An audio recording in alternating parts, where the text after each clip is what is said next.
This is Minor League Hockey Report podcast number 20, being recorded on Tuesday, January 21st, 2014. I'm Matthew Harding, joined by Zach Corder and Jason Chavi. They'll be along here in just a few moments. Our podcast is sponsored by Superior Signs and Engraving. They are your choice for signs, trophies, name badges, plaques, and more. They're based in Wichita, Kansas, but shipped throughout the United States. Visit them online at superiorsigns.biz. Also, thanks to Chip Crail at chlphotos.com for partnering with us again this year. Be looking for Chip's work on the site as we move on through the regular season and playoffs.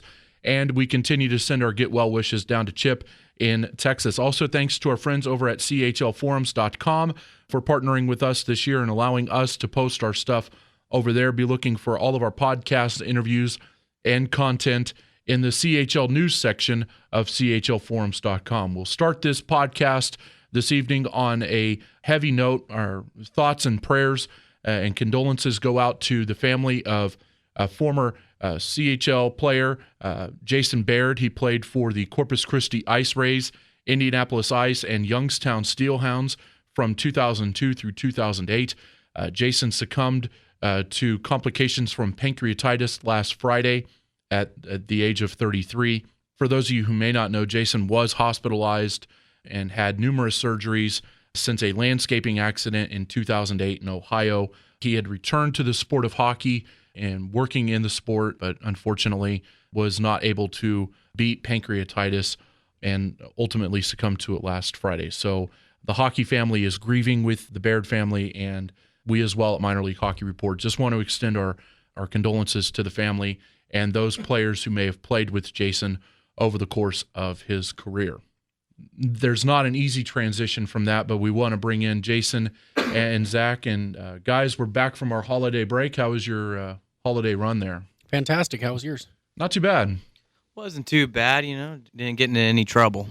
We have a packed agenda for you. We'll talk about all things CHL. We'll go into our midseason awards now that we are past. We'll touch on the hot button topic around hockey, and that includes John Tortorella and what happened with the Vancouver Canucks and Calgary Flames and the situation therein that happened last Saturday night in Vancouver. Let's start first here with the look at the CHL Power Rankings. Those came out at the time of this podcast, and we have a tie at the top of the Power Rankings. Allen and Rapid are tied for first now overall in the Power Rankings. Missouri is third.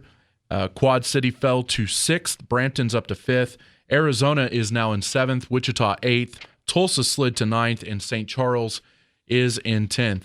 Let's start first with the team that we've had all season long up there at the top of the rankings, and the Rapid City Rush. Tim Boron's out with a rib injury. We don't know how severe the rib injury is, but Keaton Hardigan is playing, and then they have also signed John Griggs, who was in Wichita training camp, I believe, this year. Yeah. What do you guys think with the Rush? Is this Allen just getting hot at the right time, or is this the Rush kind of coming back to the pack? Well, I think you see the importance of Tim Boron as a goaltender when he goes out, and I think that Allen is catching stride, no doubt. But I think that a couple of those games might have been closer had Tim Boron been in net. But from my understanding, Tim won't be out an extended period of time. He took two separate shots to the ribs on different nights, and that has put him out for a little bit. But the thing about it is are the Rush just that much better in front of Tim Boron, or is he just the key? I mean, what is it that's creating this slide? Is it strictly the fact that he's out, or is the whole team slumping because of it? That's one of those good questions. I mean, once in a while your team's going to not play to its full potential, but with the team that Rapid City has, I have no doubt they'll pick it back up, not only before Tim comes, but even sooner. So I don't think it's a big deal necessarily. They'll easily be within the top three if they do slump enough, but I still see them as a 1 or 2 seed, so I don't think they have anything to worry about. I seem to think so as well. I think that the Rush will still be there toward the end. I mean, we look at their roster. They have Conrad Reeder, Jesse Schultz, Winston Daychief is on fire right now for them. They're playing really good defense. They've made some moves on the back end here over the last week to 10 days to kind of shore that up. And I think that the Rush will end up being a solid contender for a CHL championship this year. And I think ultimately we're looking at, with Allen and Rapid, the fight for the number 1 overall seed and possibly a championship series preview there with those two teams. This is shaping up much like Wichita and Allen did last year, with the Thunder and Allen fighting back and forth for that top spot for most of the year. Yeah, and I think, like I said, I think Allen's catching stride at the right time. They've kind of seemed to figure out a little bit of their defensive issues, and they've obviously been putting up points all year. So it'll be a fun finish to the season. We're at the halfway point pretty much for the season, so it's going to be a good way to finish, and especially, and you can't leave out Missouri either. I mean, Missouri's been playing fantastic hockey as well, and I think that it's a 3-way race right now for that number 1 seed. I would agree with that, and so. We're doing trade deadline previews here, and if I'll ask both of you to slide on your general manager thinking cap for a moment. If the Rush were to make a move, the Allen Americans have brought in Jonathan Zion, so they've already brought somebody in. If you're the Rush, what move do you need to make to shore up your team for the playoffs? I would like to see like another second line goal scorer, because you look at their roster. Jesse Schultz and Conrad Reeder both have 50 points. Winston Dachis has 31. And then you have Sean Erickson with 27 points and Eric Giosa with 22. That's 5 guys. After that, though, it drops down to 15 points per person or less. So, and Sean Erickson is a defenseman. So from there, you have to look and see, do we need another second line goal scorer that can chip in, if there's 30 games left, let's say, another 25 points to help us out. So that to me would be what they'd look for. I think Keaton Hardigan is a well enough backup. If Tim Boron comes back 100%, their goaltending is fine. I think their defense is fine. I would like to see them pick up another second line scorer that can contribute and help them, not rely so much on Schultz and Reeder and Daychief. I would agree with that, but also remember that Jared Brown was out with injury for quite a while, so I mean he's trying to get back in the swing of things. So I mean they do have that second line guy, but I would agree to bring in another one to help complement to that to Brown. So like he said, goaltending looks fine, defense looks fine, all around. Rapid has a pretty solid team as of now, but they could use some second line scoring for sure. Matty? I agree.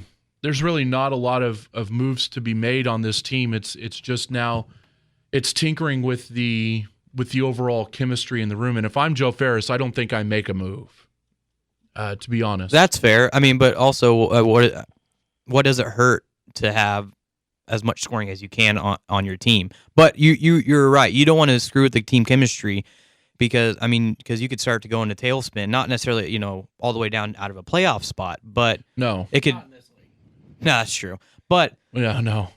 You like you said, I don't think it needs to be made, but I could see that happening. So I could see, I could see them they're going to get Tristan Wellham back, who had 19 points in 26 games at some point this season. Bobby Priest is still a really good defenseman. They have a good defensive core. And I think you look at the roster, and I won't mention any names particular because you never know how guys in the locker room or on the bench, but there's several guys that are sitting at 35 games played and around 13 points. Mm-hmm. And if there's somebody out there that's a free agent that can bring in 20 to 25 points the rest of the way, I think you kind of have to make a move to add to your offensive presence. You're not going to let Scott Ray go. You're not going to let your captain go. No. But, if you can let one of the guys that's maybe developmental and bring in another developmental that can put the points on the board, why wouldn't you? I agree. You don't want to be like Denver or the 04-05 Wichita Thunder, who had that one scoring line and then relied on younger guys and, not so talented guys to help pick up the scoring if the other team happens to shut that line down. Right. So it's always good to have that depth, but at the same time, tinkering with the roster could kind of mess with the chemistry, like you said, Matt. All right. Let's move on, and we'll keep tabs on the Rush, and we'll keep tabs on Tim Boron, and have any of the latest developments for you on that as we move along here. Two of the unknown stories that we really haven't talked about this year are the Brampton Beast and the Denver Cutthroats. At the time that we're recording this podcast on Tuesday, January 21st, the standings look like this. Rapid City and Allen are tied for first. Denver and Brampton are 2 points apart for that last home ice spot in the first round of the playoffs. Brampton has 39 games played. Denver has 37, so they would have the 2 games in hand on Brampton. What is it about Denver and Brampton? I mean, Denver's had a lot of call-ups to the American Hockey League this year. What is it about Denver to you that you think has been so successful with that team as we've went through the course of the season, at least the first half of the year? Their first line has been fantastic. Garrett Bembridge, Troy Schwab has been fantastic for them, and they're putting up points at an unreal rate, and Garrett Bembridge is scoring game-winning goals like they're going out of style. So I just, that right there has been fantastic. And we questioned their goaltending earlier in the season, and Kent Patterson has really seemed to kind of balance out his play. He's sitting at a 2.8 goals against average and a .915 save percentage, which ranks towards the top in the league with goaltenders. So I think they've answered the question about goaltending. They found their starter with Kent Patterson while Kieran Milan is out. And, they're really balancing out with their goal scoring and their defense. Milan was brought back was recalled to Lake Erie, activated off of the IR on Tuesday, and was sent up to Lake Erie of the American Hockey League. So for the foreseeable future, it will remain Kent Patterson and Travis Bosch in goal for the Denver Cutthroats. There is such a disparity, and we talked about this last year with the Missouri Mavericks. Look at Garrett Bembridge and Troy Schwab. Those two combined for 114 points. I challenge you in the next 7 guys to find 114 points there between Steve Canisto, Jean-Philippe Chabot, TJ Fox, Aaron McKenzie, and Daniel Barchuk. The Cutthroats are a big, rugged team. Yes, they can outscore you. Yes, they can outshoot you. But they're also a very big and physical team. Yeah, and they rely on their first line to do their goal scoring, yes. And they're doing it. As long as that keeps working for them, that's fine. But come playoff time, you got to wonder, is not having a full second or third line going to really hurt them, because the physicality of the playoffs is not necessarily the same level as during the regular season. Right. And I think it hurts that it looks like AJ Gale is probably going to stay up with Manchester in the AHL. He has 10 points in 21 games, so he looks like he's fitting right in there. I don't think he's going to come back to Denver in the near future. So they definitely need to venture out there somewhere and find that other scoring threat for him, or at least a couple more than just one. Yeah, I would agree with that. That's a good call on your part, Jason. So if we're talking about trade deadline again, and this isn't a trade deadline preview of each and every team, but what is Denver's greatest need? Is it goaltending or scoring? Right now, I'll say scoring. I'll say that they need to add at least 2 pieces scoring-wise to help them out in the playoffs, because they're going to make the playoffs. And like I said, I really feel like Kent Patterson has proved that he can start at this level. You look at his numbers, and especially recently, he's played really well. So I think as long as he can carry that workload, that's fine. But they're going to need to add, at least I'd say 1 or 2 pieces, goal scoring wise, or at least assist wise, to help out with Schwab and Garrett Bembridge. Depending on how long Milan is in Lake Erie with the American Hockey League, you could see a goaltending move be made. I think Denver has the potential to be one of the busiest teams at the trade deadline. Yeah, I could definitely see that. Yeah. Absolutely. Well, full trade deadline previews of each and every Central Hockey League team coming up here on Minor League Hockey Report as we move on through the next 10 days, right up to the trade deadline, which is Monday, February 3rd at 3 o'clock. You can also find complete trade deadline coverage on the site on the day of the trade deadline. Let's talk about the Brampton Beast. Let's do that. Okay. That was a great, yeah. You can't get transitions much better than what you find here on the Minor League Hockey Report podcast. As we're recording this on Tuesday the 21st, the Beast are in 5th place, 2 points behind the Denver Cutthroats at 20-16-3 with 43 points and 39 games played. This is Mark DeSantis' first year in the Central Hockey League behind the bench. He's also had quite a bit of assistant coaching experience with Joe Ferris in Rapid City. Talk about the job that he's done with not very well-known players, but these guys like Rob Collins, Jason Pitton, Andrew Fournier, Josh McQuaid, even Jamie Vanderveken, who's a CHL vet, all proven players, and they've all done very well up there for the Brampton Beast. Well, you can tell that Mark DeSantis knew what he wanted to do with his team. He had an idea for what he wanted to build his team around, and he was successful with it because they were successful right off the chute.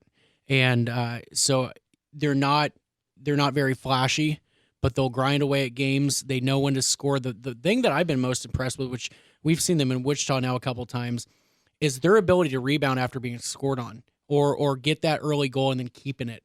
And, there was several games with Wichita where it was just back and forth because they didn't lose their cool or they didn't lose their step, and they just kept grinding away and scoring it. It seemed like Wichita would go up a goal and then, Brampton would come back and score right away because of how they were able to keep their composure. So the team is very balanced. There's 8 guys that have 20 points or more on that team. 8 with 20 points or more. That blows my mind. And there's nobody above 45 points.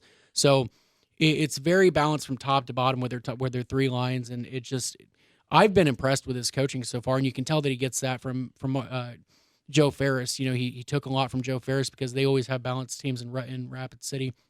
So I've been very impressed with Brampton so far. Plus, you look at their goaltending tandem of Westblom and Rollheiser has been pretty impressive as well. They aren't putting the best stats up there, but like you said, they're grinding away at games and they're winning those games. They might be high-scoring games, but at the same time.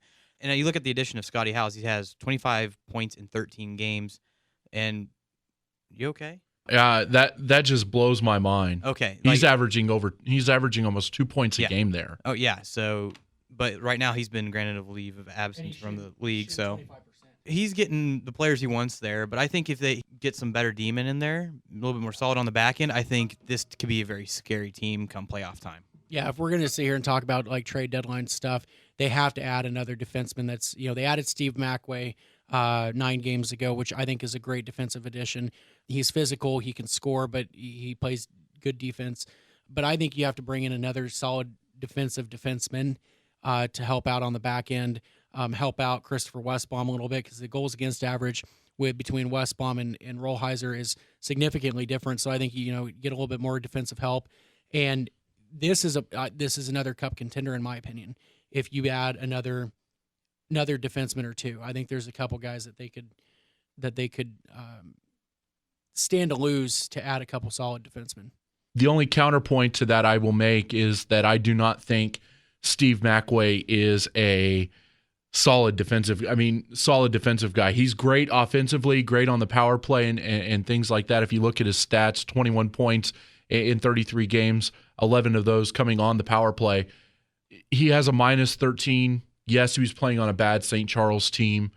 Macway's getting a little bit up there in age, and he still does have the propensity for flying off the handle at times. So if I was Mark DeSantis, I'd kind of rein that in a little bit. And you're absolutely right. Make a move to get a player or 2 in there, and that could be what you need. They have Tyler Butler there, Dan Milan, Steve Ward, Andrew Derigo on the back end, and the addition of Matt Suderman, who is a Cup winner with Arizona back in 2008. So you have Cup experience on the back end. I do agree that Brampton could put a scare into a lot of teams. Yeah, absolutely. So let's move, and it's one person who keeps calling, and the strobe light flashes every time they call. And I'm going to answer? No, I'm going to call. I'm going to answer. Hang on here. KFDI News, this is Matt. You saw Kyle's grandpa. Yeah?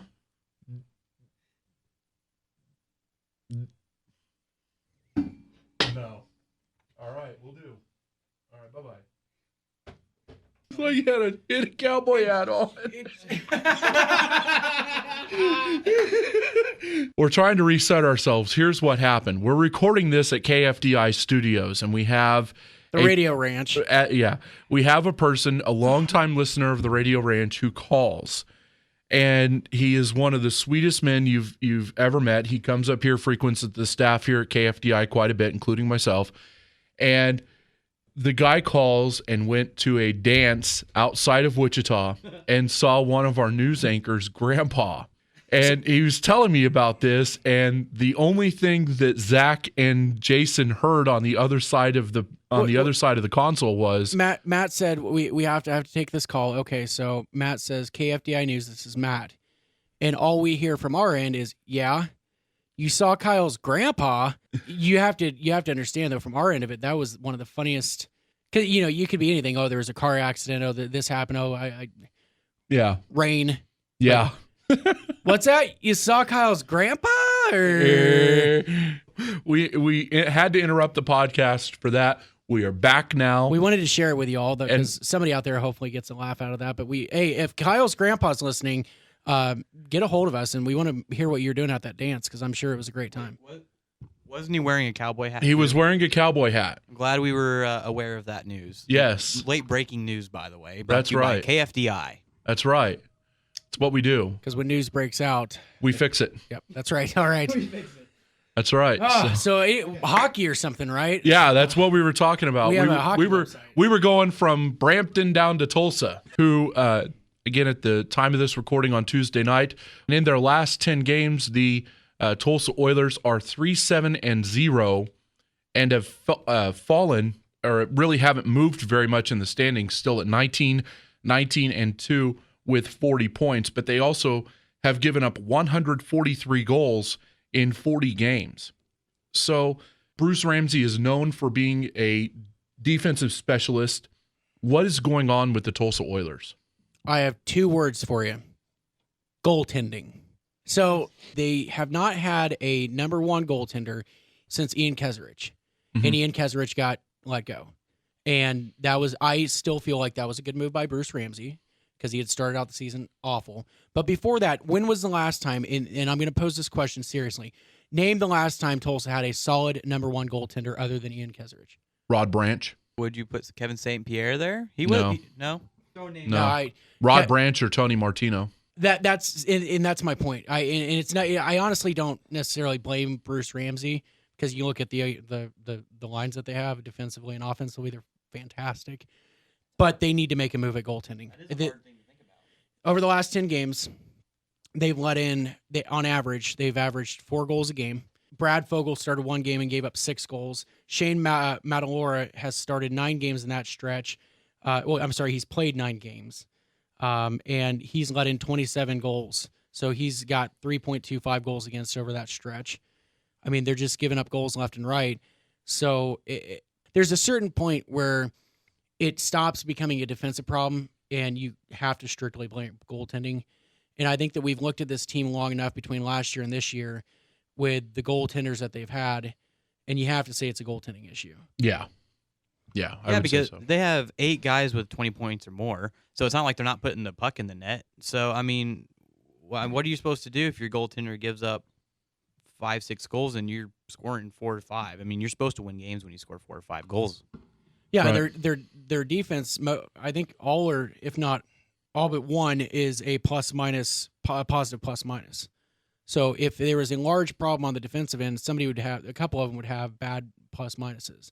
Mm-hmm. And to me, this is strictly a goaltending issue. If they're going to make any move at all during the trade deadline, it has to be at goaltending. That plain and simple. If you're Bruce Ramsey, you have to move a vet to get a goaltender, to get the goaltender you want. But who, if you do? Well, That rhymed. I would say I'd almost be inclined to move somebody like Jared Moore, who's been on the IR most of the year, 24 points.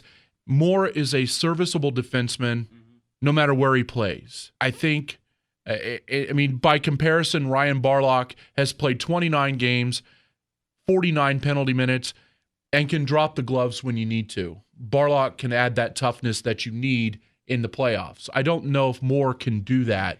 I think Wichita showed last year that Jared Moore was expendable. Yes. With the run that they made in the playoffs after they didn't play him in the playoffs. So, a great guy, good defenseman, but as far as taking up a vet spot, if it has to do with bringing in a goaltender, sure. If they need to give up a vet to bring in a goaltender, sure. Now let me throw this out there. Mm-hmm. We're talking about trade deadlines and such and who needs what as far as goaltending and defense. Could you see a trade happening between Brampton Beast and the Tulsa Oilers? No. No? No. Who do you trade? I don't know. I'm just throwing that out there because you trade Westblom for or Rollheiser. No. No? You're not giving up Rollheiser because Rollheiser's gotten you to this point. True. But I was just putting that out there because both teams need kind of that. Sure. Yeah. No, Okay. you don't make that move. Well, yeah, and I don't think that Brampton brings on Shane Matalora just to get a solid defenseman No. out of it. So No. I just they're either going to have to bring somebody in from another league, or they're going to have to make a trade somewhere else. But they got to do something with goaltending. But and I could see it going to where Keaton Hardigan maybe gets moved from Rapid once Tim Boron becomes healthy.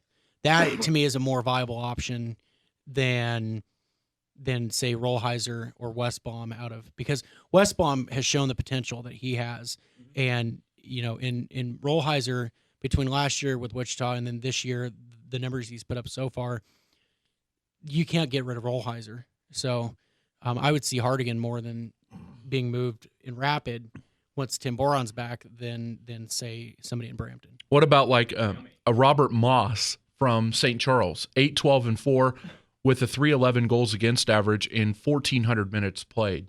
If you're going to make a trade, though, you got to make a move for somebody that's going to be a solid number one.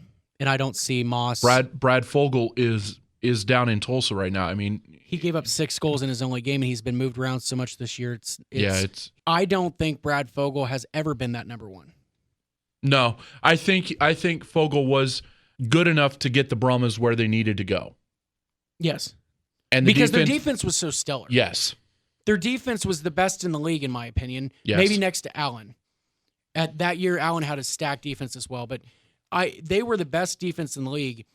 You could have put up a trash can and they probably would have stopped pucks. Mm-hmm. And I'm not comparing Brad Fogel to a trash can. Don't take that the wrong way, because I've never talked to the guy, but I heard he's just a really super guy. But he's never shown that he can be that number one.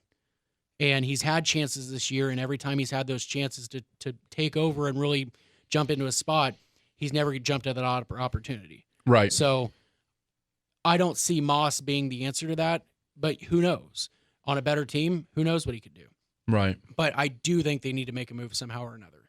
Defense clearly is not the issue in Tulsa. It is the goaltending. That much is for sure. So, and they've tried different goalies: Ross McKinnon, Alex Dupuis. They had Omar Kanji on the roster for a little bit. Never seen any ice time. So, Bruce Ramsey's got some decisions to make as we approach the trade deadline. Let's move out to Arizona now and talk about the Arizona Sundogs. That team has the potential to be a really dangerous team in the playoffs, I think. They have Brandon Cochamilio. That'll make Jeff Lutz happy. They have Michael Couch now on the back end, and also have David Rutherford, who David Rutherford has been a fantastic addition for them. Yes, he has. 12 points over 8 games, 5 goals, 7 assists. It's that balance they've needed as far as goal scoring and then assists. Kevin Baker's been fantastic. Paul McIvan's been great. You're right. They have every sign of making a really good move. Andrew English has been fantastic for him on the goaltending side. I think this is another team that needs to make a defensive move if they're going to really stabilize and make a push. Right. I believe English just got done had a shutout streak of over 226 minutes, ended last Friday night at the hands of Alex Lavoie of the Americans. That is an impressive shutout streak that started here in Wichita earlier in January. So that streak went over 3 weeks over the course, I think, of 5 or 6 games. He had 3 consecutive shutouts. For any goaltender at any level to be able to do something like that is fantastic.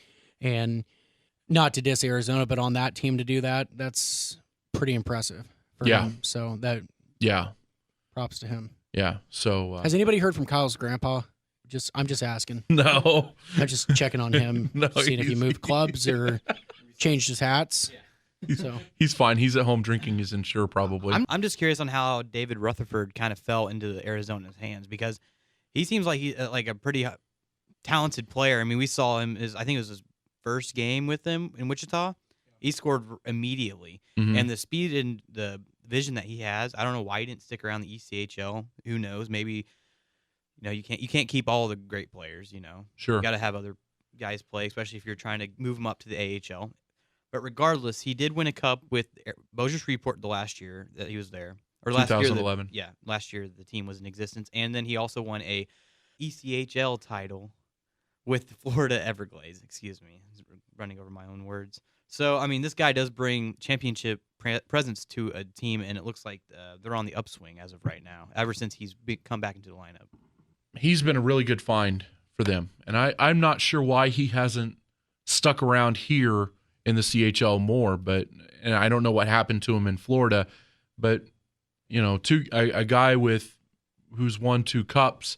Well, hey, good for Arizona, right? Yeah, exactly.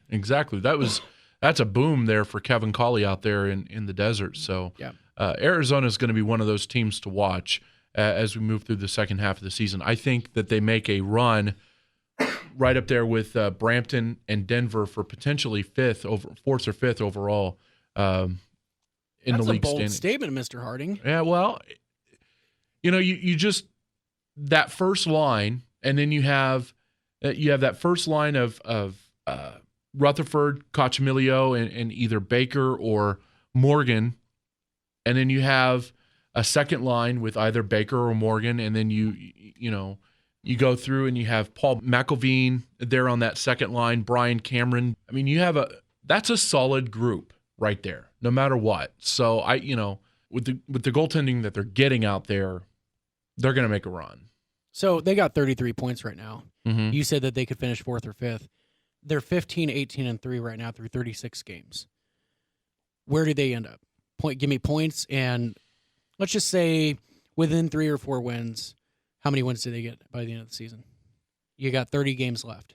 Do they go 20-10? Yeah, I think so. Wow. I'd say they could go. Who do they have left? I mean, let's look at their schedule. Yeah, they play Rapid City 3 more times. They go to Brampton, have St. Charles 3 more times. They play Quad City twice. And they play Allen 3 more times. Play Denver 5 more times. They play Wichita 4 times. And given how they manhandled the Thunder in Wichita, those are easily you're saying winnable they're going games. 20-10 though, but you also got to look.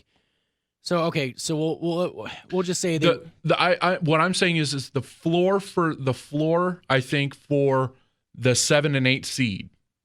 I think the magic number, if we're looking at Wichita and Arizona now with 15 wins, they have Wichita with 34 on Tuesday, the 21st. I think you need to get to at least 75. So there's another 40 points out there. Okay, so here's the question. Yeah. Which 2 teams are out of the playoffs? Right now? No, end of the season. End of the season? End of the season, who's out? Wichita and St. Charles. Wichita has been far too inconsistent for my taste. Now, they are starting to play better. A 4-game winning streak, 7-3-0 in their last 10. But when they look bad, they look awful. Yeah, when it's not clicking, it's dead in the tracks. It is so helter-skelter with that team. I honestly could see that as well. But the battle for the last playoff position, I think, will come down to Wichita and Arizona. But like we said, we don't know. There's 30 games left, roughly, for both teams, and St. Charles is definitely out of it by now. What do you think? I think St. Charles is out, and then it's either Arizona or Tulsa. If Tulsa doesn't, doesn't make a move at goaltending, I don't care how many points they put on the board. Well, I really don't. True. I really don't. That's true. So you look at it, they have at most 8 games in hand on Quad City. Mm-hmm. They have 4 games in hand on Wichita, 4 games in hand against Arizona, and 1 against St. Charles.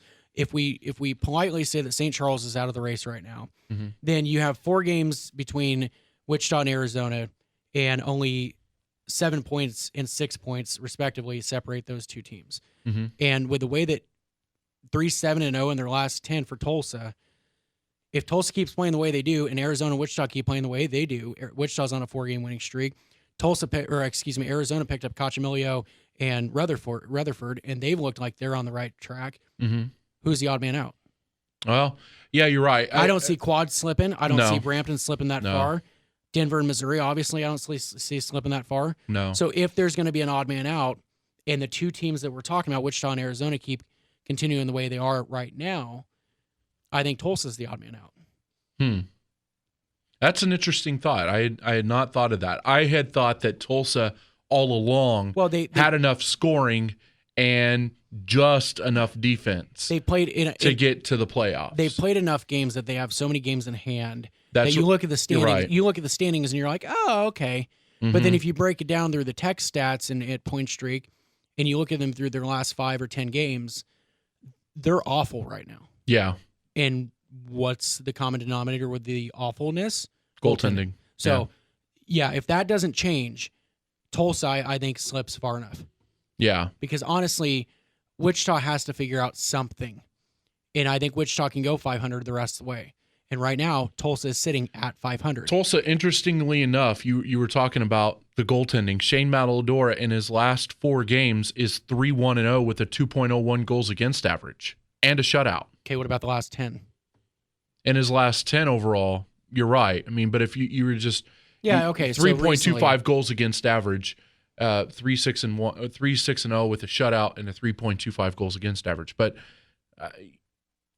I don't know what it is. You're right. The hot and cold goaltending of Tulsa may be enough for them to stay out of the playoffs. My point is they're playing 500 hockey right now, and if they play 500 hockey the rest of the way, and Wichita and Arizona play 633 or 666 hockey and win the rest 2 out of 3 the rest of the way, they get blown by. Yeah, and I think even if Wichita and Arizona play 600 hockey the rest of the way, not necessarily blown by, but Tulsa's going to slip because they're already at 500. They play 500 the rest of the way. That they're not going to make the playoffs. How big of a disappointment would it be for the Tulsa Oilers to miss the playoffs? Huge, unbelievable. I say this because we all like Bruce Ramsey and Bruce is a great guy, but do you think with the goaltending issues the way that they've been now, do you think that obviously there's no way in Hades you make a move now behind the bench, but do you think he survives this year? I do because, I mean, he's proven in the past that he can win without the money he's given this year. So, and he's proven it in the UHL/IHL up in Muskegon. Didn't he win a championship up there? So he's a proven coach. I don't think you get rid of him. I think it's an interesting learning curve for him, but to get a true number 1 goalie. But I don't think they're going to get rid of Bruce. I think he's too good of a coach to let go if they miss the playoffs. Right. Well, I think somebody there has to see where the fault is coming and maybe sit down with Bruce in the offseason and just explain, hey, listen, you got to get some goaltending in here. I mean, because obviously he brought in scorers. Right. He brought in scorers, brought in a good defense, but he's got to bring in goaltending that can help out. And I don't think he gets let go. I don't either. Let's move on now to the Wichita Thunder. They are 7-3-0 in their last 10 games. Wichita sits in 8th place in the Central Hockey League standings, 1 point ahead of Arizona. It appears as though the Thunder have righted some ship from earlier in the year, but we were talking about them just a few minutes ago. 9-6-2 on the road, 6-11-2 at home.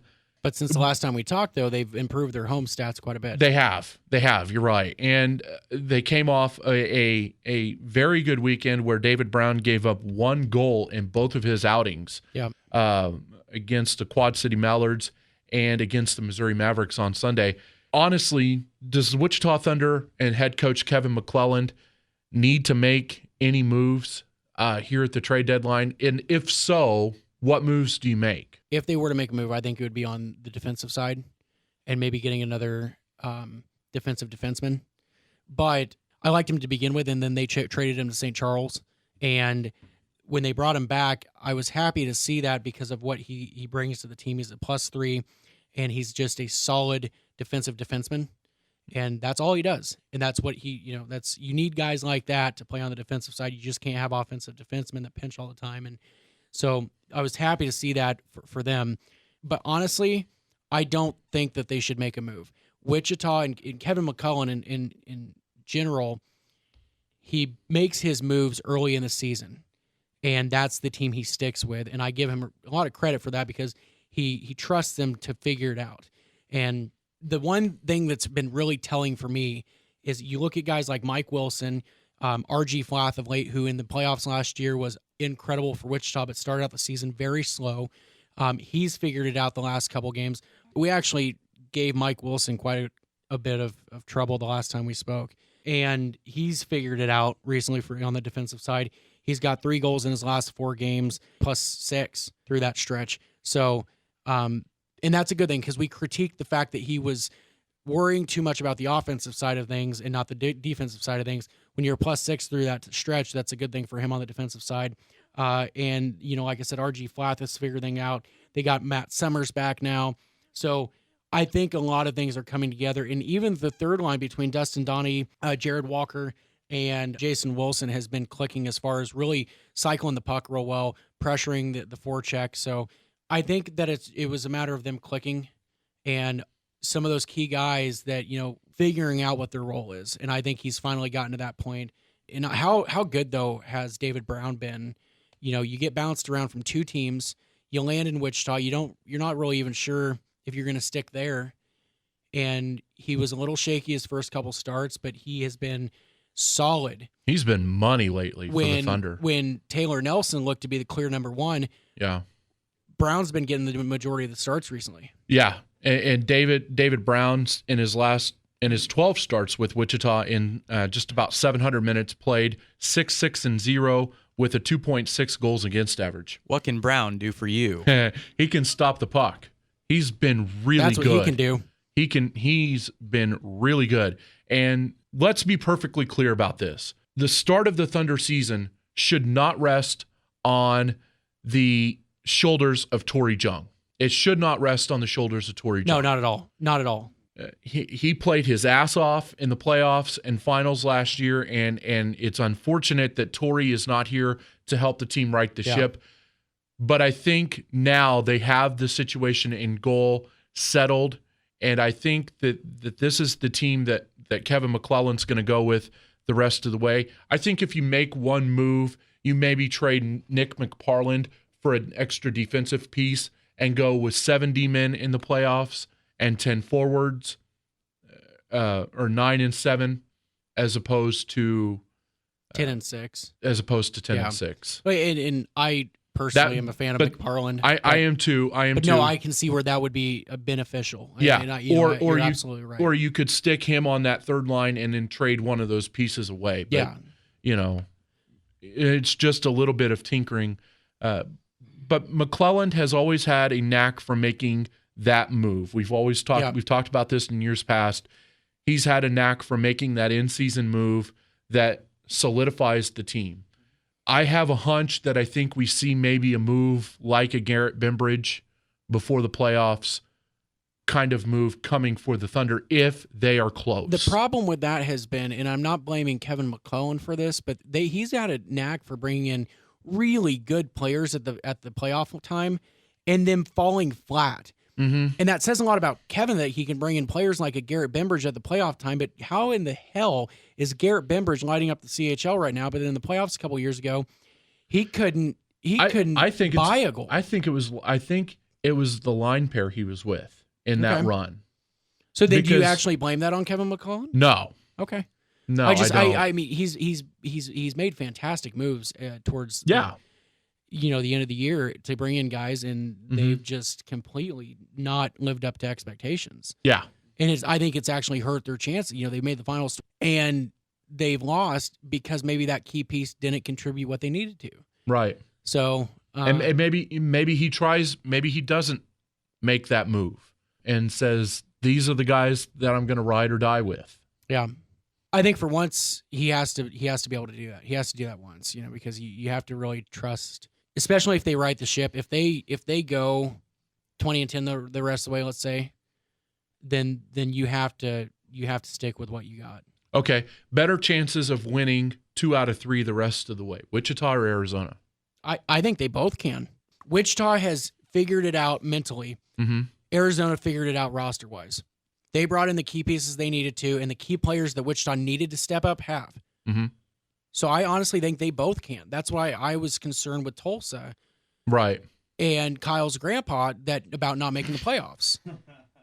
So that's my concern is not with Arizona and Wichita right now. Mm-hmm. And here in another podcast, it could be. We bashed Mike Wilson last podcast to no end. Yeah. And he basically gave all of us a giant howdy do of a middle finger. Big old bird. Yep, just a big old bird. So in another podcast, we all may sit here and be like, oh, well, Tulsa's looking pretty good. But right now, Yeah. As we're And that's- recording, Tulsa's my concern, and Wichita, Arizona has it figured And out that's right the now. beauty of the league. That is the beauty of And the that's league this the year. parity. You know, Yep. we did an article on that, which the Central Hockey League was gracious enough to put on their website. And the parity in the league this year has been phenomenal. Yes. And the moves that from top to bottom, even with St. Charles, the moves that they've made to try and get better are key players, Mm-hmm. are great, great players at this level. Yes. So it's been a fun year to watch from top to bottom. Yes, it has. We'll get into our midseason awards here in just a few moments. We want to talk about our conversation that we had with Central Hockey League Commissioner Steve Ryan, and our thanks to Commissioner Ryan and Bob Hoffman at the Central Hockey League office for helping us with that interview. We talked with the commissioner about a lot of things, namely his career in sports, as well as how he got the job as commissioner of the Central Hockey League. You can hear the entire interview at minorleaguehockeyreport.com. One of the things I thought was very interesting was when I asked him a question on the economics of the CHL, whether the vet limit or salary cap needed to go. He said that they were looking at that, but they're working on shoring up the business model. And he said that he was looking at the possibility of maybe abolishing the vet limit and salary cap in the league. That would be a pretty bold move. It would. I could honestly see getting rid of the vet rule, but I think you have to keep a salary cap. That would ruin, in my opinion, parity in the league. Yeah. If you get rid of the salary cap, then there's about 4 teams that could be true players, and there would be 6 others that couldn't. So, but the vet limit, I don't see a point really in the vet limit other than the fact that it keeps it a developmental league. Mm-hmm. But really, the vet limit is so open right now anyways that teams are able to pretty much do what they want to as far as vets, and there's really no true development. And until every team in the league has an affiliation, it's not a developmental league. You can call it that all you want to, but this is a true AA pro market, pro league that guys stay here. It's really not that developmental, I come for a year and I leave. No. So, and I mean that with respect towards the CHL, because as a fan, I like seeing the same players year in and year out. I like seeing David Rutherford play for Arizona, for Bossier Shreveport, for whoever else. I like being able to see the same guys year in and year out, the guys that I learned to love and learn to hate, and seeing them play all the time. Mm-hmm. And that's the nice thing about it. So, but it's good that they are looking at a solid business model and worrying about the ownership stability, not just the area. Because there may be money in the area, but it doesn't mean the owners have deep pockets. Right. And then next thing you know, teams go down. Right. So you can have 5,000 at the gate every single night, but if the owners don't have the money to keep paying for it, the team's going to go away. Right. And when asked about where we were at in the expansion process, again, talking about the release that the Board of Governors put out on December 4th, and asked about whether Casper and Louisville are both on the table, Ryan said yes, essentially, that both were still on the board. And when asked about the demise of the Fort Worth Brahmas and what they were doing to help ownership there, he said that the name Brahmas is involved in litigation, but the owners of the Brahma franchise, or of that franchise that folded, expressed a desire to come back and said that they had plans that were told to Ryan in confidence about coming back. Did he go into detail about those plans at all with you? He did not. He did not. He said that those were confidential and that he could told in the strictest of confidence. I think we all here would agree that it'd be great for Fort Worth to come back in the league.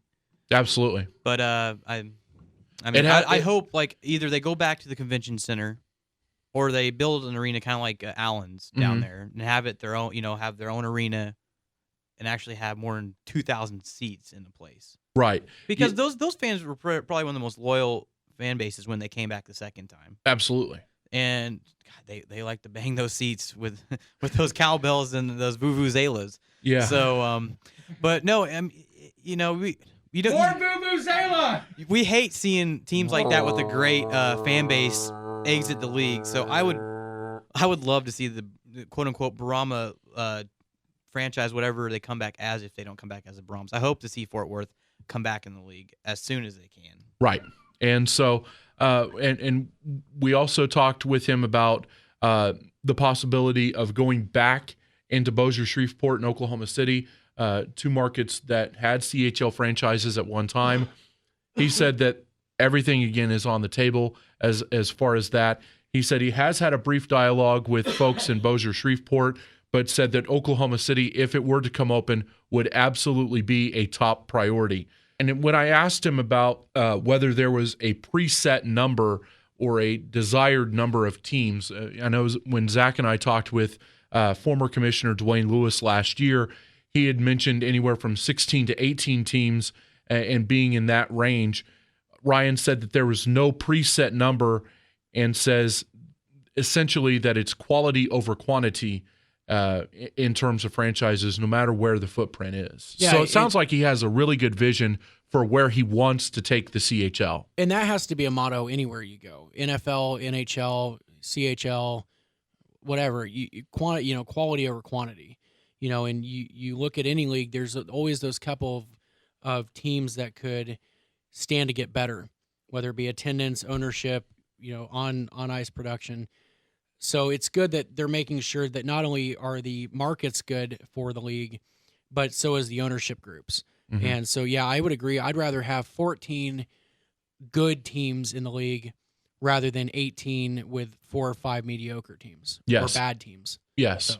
So. You can hear that entire interview with Commissioner Steve Ryan right here at Minor League Hockey Report. Just search in the MLHR interview archive, and that'll be there for you. So, again, our thanks to Bob Hoffman and Commissioner Steve Ryan, and we look forward to meeting the commissioner face-to-face when he makes it into Wichita at some point later this year. Absolutely. Yeah, looking forward to it. So, all right, let's get into our midseason awards. We'll go through our most valuable player, our coach of the year, most outstanding goalie, most outstanding defenseman, and rookie of the year. And we'll lead off with our rookie of the year candidates. And for me, this year, not even close. My rookie of the year so far is Alex Lavoie of Allen, 49 points in 37 games, absolutely torching the league when it comes to scoring on a Allen team that needs the scoring because they've now got the defense to pick it up. Yeah, I would agree with that, but I think Adam Pluskatch could make a strong push as well. 37 points over 35 games, 22 goals, 15 assists on Tulsa. So I think he could be a strong candidate as well. Yeah. Most outstanding defenseman this year, I have to go Sean Erickson in Rapid City. 27 points in 28 games. You could make cases for Jesse Dudas and Andrew Martins, each with 30 points. But Sean Erickson is the best offensive defenseman on the best team right now in the Central Hockey League. So Sean Erickson gets it for me. I think you can make a strong case for Jamie Vanderbeeken of Brampton. He has 27 points in 39 games. He is a -5, but as of late, the Beast have been playing very solid hockey. And with playing with the two great goaltenders behind him in West Blom and Rollheiser, I think it gives them that much more confidence as a defensive core to play better. And I think, like I just said, lately they've been playing really well. So I think, for me, Jamie Vanderbeeken is in the running there. Do you have anything to add there, Zach? Jesse Dudas is my candidate for most outstanding defenseman. 10 goals, 20 assists, 1 game-winning goal. The stat I'd like to try and find is how many game-tying goals he's had this year, because he's had several clutch goals from the few Wichita comebacks that they've had this year, which ended up being large comebacks and victories. So my pick for most outstanding defenseman this year, with a +9 as well on a not so hot standings-wise, not so hot Wichita team, +9, 30 points, Jesse Dudas. Why not Andrew Martins? The thing with Andrew Martins is I am a big person of balance, and Jesse Dudas has 10 goals, 20 assists, whereas Andrew Martins has 5 goals, 25 assists. Granted, Martins has 1 more game-winning goal, but Martins is only a +1. So you could make the argument that defensively Dudas has been a little bit better, and balance-wise he's been better, and he's also played 2 less games. So 17 points, though, on the power play for Martins. Again, I look at the plus minus and I look at the balance. Yeah. So I mean, power play points. 15 points for Dudas on the power play. But again, so then we'll go back to it. Then the balance though between 15 power play points and 17. Yeah. 6 and 9, 6 goals, 9 assists for Dudas, 2 goals, 15 assists for Martins, and not knocking the guy, but how many of those are secondary assists? That's true. You're right. A lot of Martins' assists come from secondary assists. Yep. And then they still count, but yeah, so that's true. Okay. Most outstanding goalie. I think we can all fairly safely say Tim Boron. Yeah. Yeah. Okay. Yeah, as long as he's now not out for any extended period of time. That's his to lose. Yeah, he's been by far the best goaltender in the league and the most clutch goaltender in the league. Yeah. As far as keeping his team in games, and he takes an ungodly amount of shots per game. Mm-hmm. So. Yep. Coach of the year. I'm going to say Mark DeSantis with Brampton. I think as far as it's an upstart franchise, first year, they're big. They were big on getting attendance, and kind of reviving that old junior market in Brampton. The on ice product has been good enough to bring in the people, and that surprises me the most. Is that first year franchise, first time in the league, in the Central Hockey League, really first time for that area to have a true professional market for a while. They've been fantastic, and they're right in the hunt. Like we said earlier, I think they could make a push for a cup. So my pick's Mark DeSantis. Derek Armstrong's my coach of the year for the Denver Cutthroats. Mike Drop, is that it? Derek Armstrong. No, he's done. He's had a lot. He's had a lot of call-ups, dealt with a lot of injuries, is still keeping that team in the hunt for home ice in the first round of the playoffs. Yeah, you make a great point with the call-ups. The call-ups is that's actually quite impressive. You lose Kieran Milan and then AJ Gale, both, which are supposed to be key players this year. That's a great point. So your 2 words are Derek Armstrong for Coach of the Year. That's right. Boom. Mic drop. Boom. Next topic. Most valuable player. I know both of you had said Conrad Reeder earlier in the season. I'll go first. Okay, go ahead. Garrett Bembridge. And again, this is the same old discussion that we've had about the scoring champ is also the most valuable player. Garrett Bembridge is, to me, the complete package. If you take him out of that lineup, again, there's nobody. Troy Schwab doesn't get you the extra 60 points that you need of the 114 that is combined between the two. I will give you that he's not only does he have 60 points in 37 games, he has 30 goals and 30 assists. So he's even. Yeah, he has a well-balanced attack. So I will give you that. He has a shot to be a 50 goal scorer this year. Oh yeah. So I as much as I want to sit here and make an argument for Conrad Reeder, who is also a plus 31 on the year, compared to Garrett Bembridge's plus 8.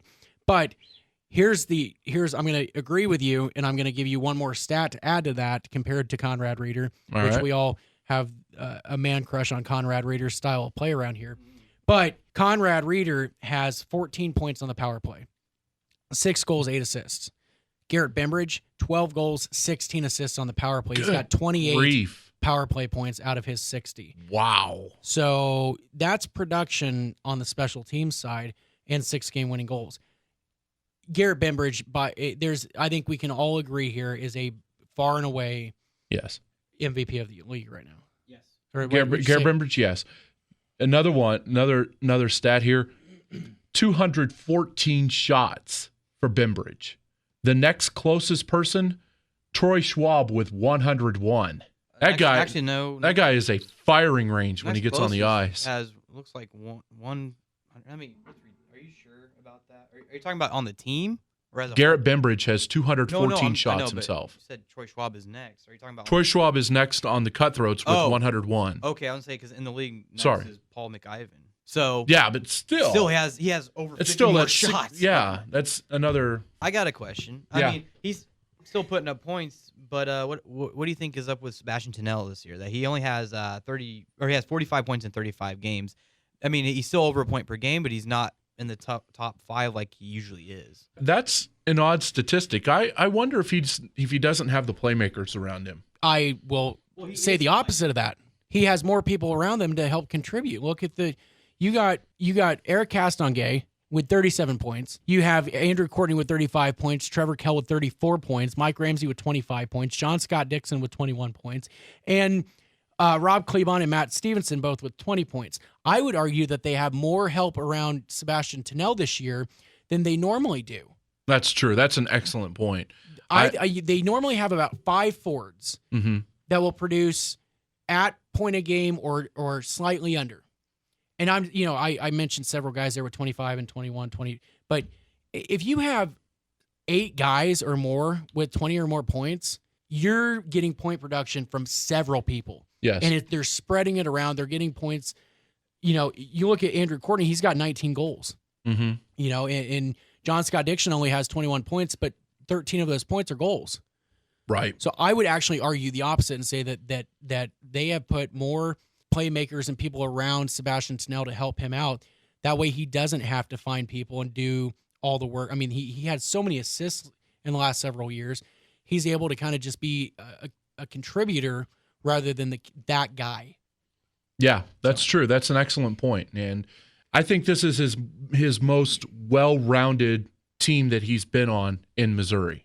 2 more guys I want to add in because I didn't see this stat while I was blabbing my gums. Colt King has 19 points in 25 games after his suspension. So 19 points for 25. And then Dave Schnitzny, who's always the all-around defenseman who any team would be stupid to pass him up. He's got 19 points as well in 28 games with a +2 and even a game-winning goal. So that team is just overall rounded. Yes. And that's where I think Sebastian Tunnell hasn't had to try as hard to find the open guys and get it, to be that main player. Right. I agree. Excellent question, Jason, and great point by you, Zach. So thank you. Like I said before, I think that this is, for Tunnell, this is his most well-rounded team. Yeah. In Missouri, and I think Scott Hillman it's did been his most well-rounded team since I've seen him in the Central Hockey League. Well, back to the Odessa days and all that. This had is some probably, pretty good teams. I agree, but this has been the most to help him out. Yes.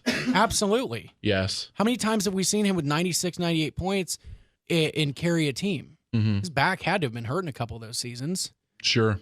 But Getting any younger. Yeah, and that's true. I mean, he's not getting any younger. No. So I think this is the best team around him to help him out. It's a help me, help you kind of thing. Yep. And they did it this year. And I do believe that this is Scott Hillman's best team that he's had in Missouri. And the record shows it because we've all thought, at least the last couple of years, that Missouri would take a little bit of a nosedive after they get past Thanksgiving, between that Thanksgiving and first of the new year kind of nosedive there in December. That didn't happen. Right. And I think that this Missouri Maverick team is definitely here to stay. And I think that they've learned from the lessons of losing in Game 7 on somebody else's ice the last couple of years. They want it on their ice this year on their terms. Absolutely, yeah. So, I completely agree. Let's get into our big topic. We've talked about Zach's getting loose now. He's fired up about it. Shawway's so fired up, he detached the mic, had to reattach it. So now I will turn the floor over to Mr. Zach Corder, and he will begin the discussion on the Vancouver-Calgary incident of Saturday night. So, Zach, tell us how you feel about this incident. Well, here's the deal. Saturday night, the Vancouver Canucks played the Calgary Flames in a game in Vancouver in which, in any hockey game at any pro level, the visiting coach submits their starting lineup first, and then the home coach is allowed to make an adjustment to cater to that. In this case, the Calgary Flames head coach, Bob Hartley, submitted his fourth line as his starting lineup, so his fourth line forwards.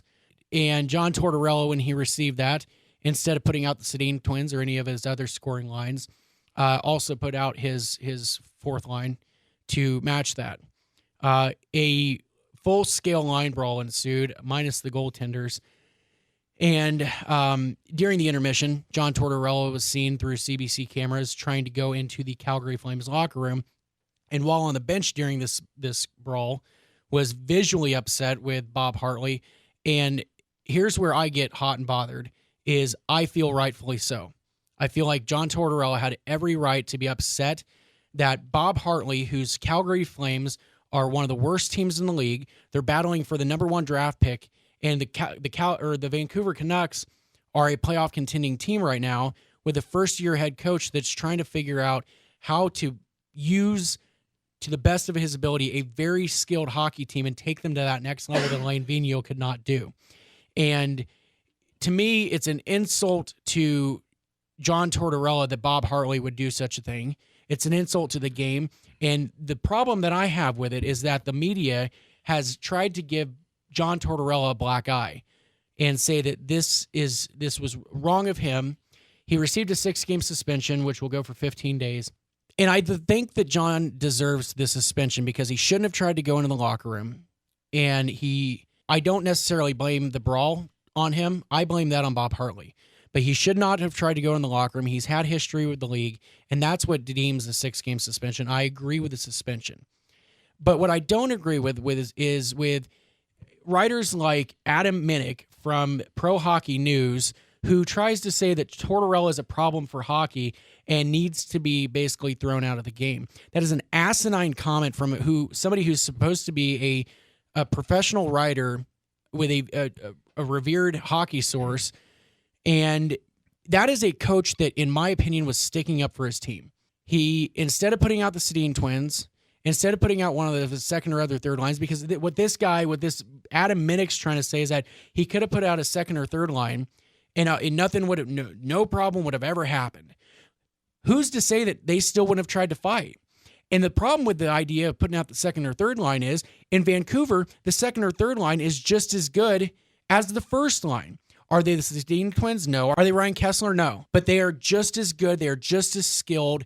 And there's no sense in trying to hurt anybody. So if you're going to throw out and make a dumb decision to throw out your tough guys to open the game, why wouldn't John Tortorella do the same thing and stick up for his team and his players? Now, here's the thing. The thing that Minnick decided to do in his asinine article was throw in a quote from Roberto Luongo, the Canucks starting goaltender, who hasn't fought since I can remember. I don't think he's ever fought. And said, Roberto was quoted as saying, quote, "If it wasn't my first game back, maybe I would have dropped the mitts too, but I didn't want to get hurt again," unquote. And he said clearly his coach has a big influence on his mentality. Doesn't that show some sort of respect that is gained from Tortorella to his players, that even a guy like Roberto Luongo is willing to drop the gloves for his team in a situation like this?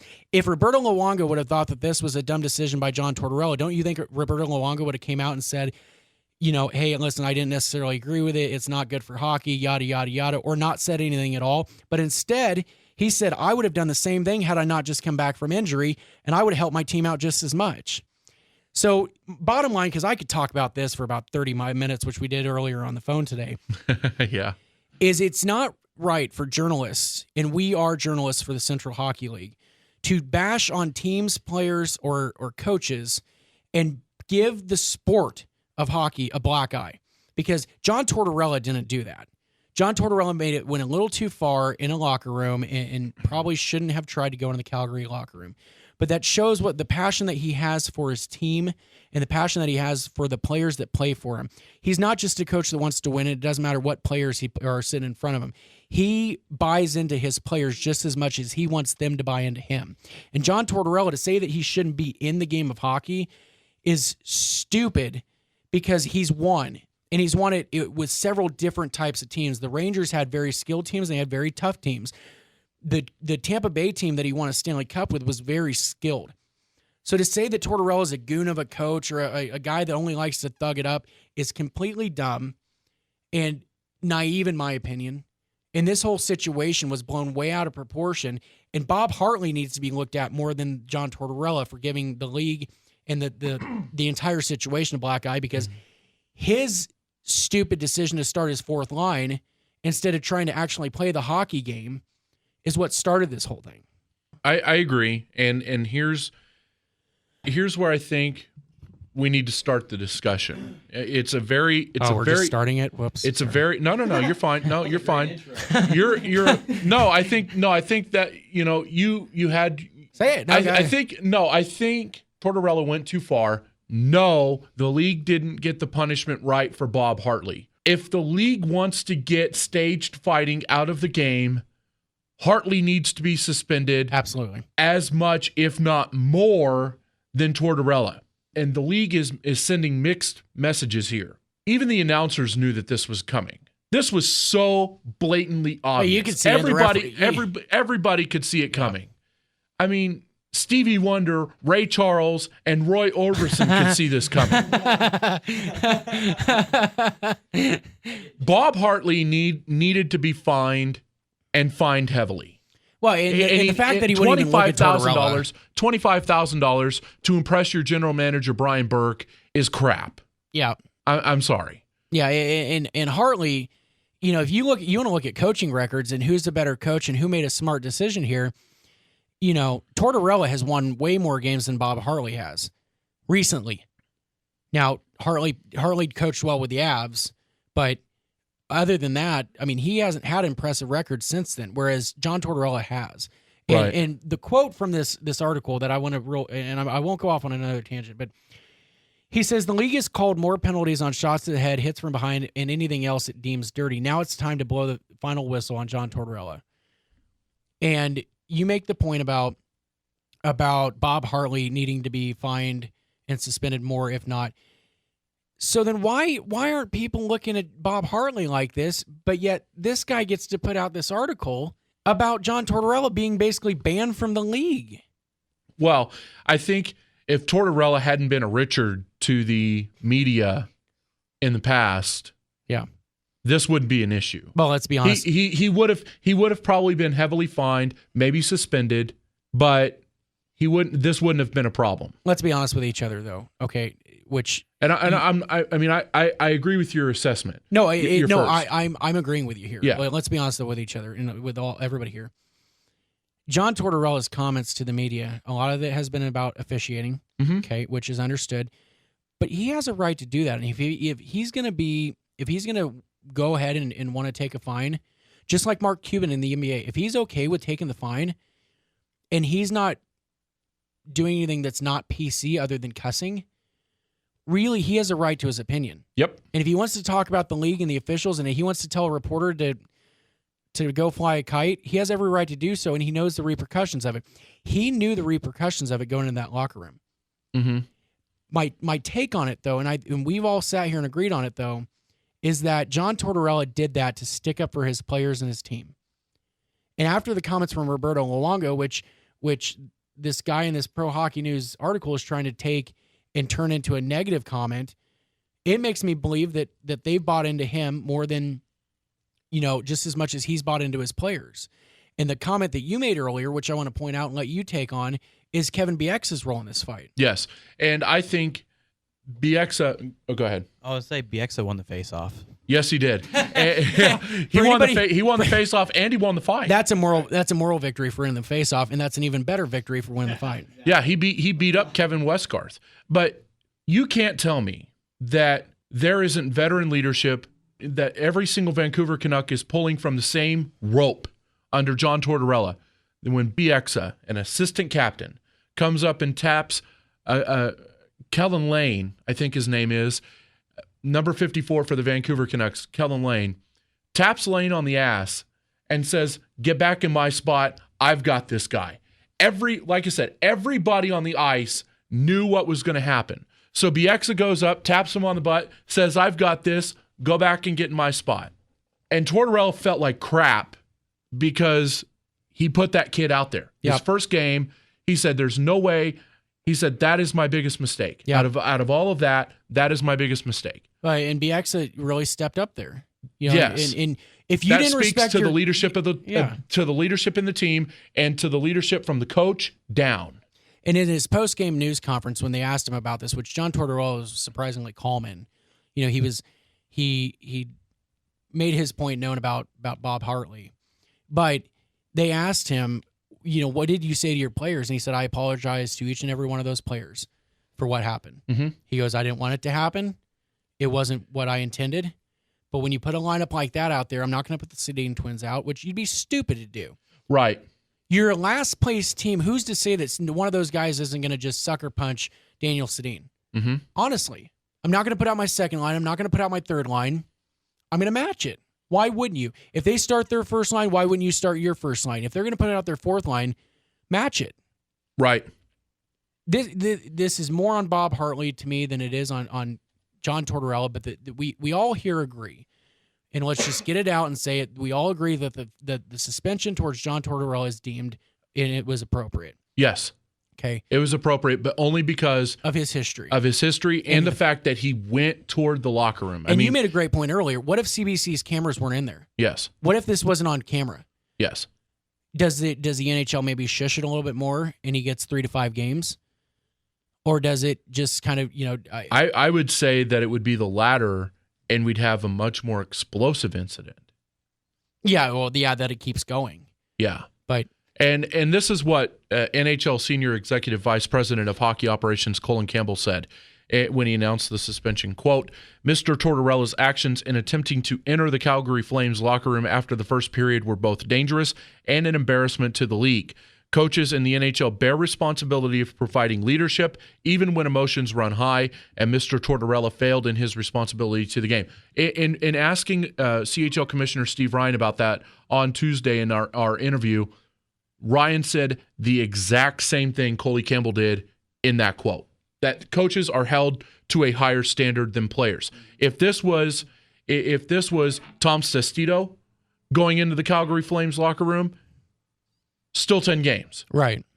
But it's John Tortorella. He has a history, and he has a decorum to uphold. Right. A quick question for you, because I already know my answer.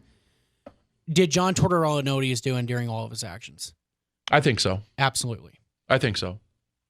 Do you think he was okay with it?